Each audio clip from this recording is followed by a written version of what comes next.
अस्सलाम वालेकुम। तान सुबह STV न्यूज़ में वली मोहम्मद जाड़ो नज़र विझूं था दड़ो खां समीर मुश्ताक मेमन छे रिपोर्ट ते नाज़रीन सिजावर ज़िले में कत्ल धाड़न फुरन ज़ना ऐं चोरिन समेत ॿियनि संगीन वारदातुनि में मुलवस बदनाम ॾोहारी सतार सोडो खे मुक़ाबले बैदि गिरफ़्तार कंदड़ दड़ो पुलिस जे साबिक़ा SHO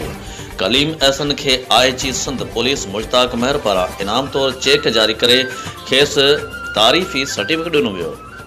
सजाल पुलिस के SSP सैयद उमदाद अली शाह तरफा ज़िले के मुख़्तलिफ़ थानन के हदन में कत्ल अगवा फुर चोरी जना समेत ॿियनि संगीन वारदातुनि में मुलवस बदनाम धाड़िल सतार सोडो के मुक़ाबले बैदि गिरफ़्तार कंदड़ पुलिस स्टेशन दड़ो के साबिक़ा SHO कलीम एहसन के पंहिंजे ऑफिस में तलब कंदे खेसि 44,000 रुपयनि जो इनाम चेक संस हवाले कयो। याद रहे तो दड़ो पुलिस स्टेशन के अगुड़े SHO कलीम एहसन इंटेलिजेंस बुनियाद ते पंहिंजे टीम से गॾु दड़े लगे गोठ में छापो हणी लिकल ज़िले में दहशत की अलामत बनियल बदनाम धाड़िल अब्दुल सत्तार वलद फतेह मोहम्मद सोडो के मुक़ाबले बैदि हथियारन समेत गिरफ़्तार कयो हो।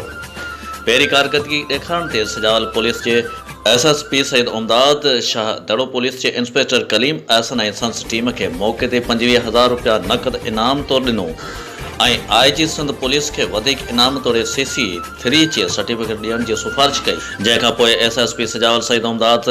शाह IG सिंध मुश्ताक महर पारां मोकिलियल 44,000 रुपयनि जो इनामी चेक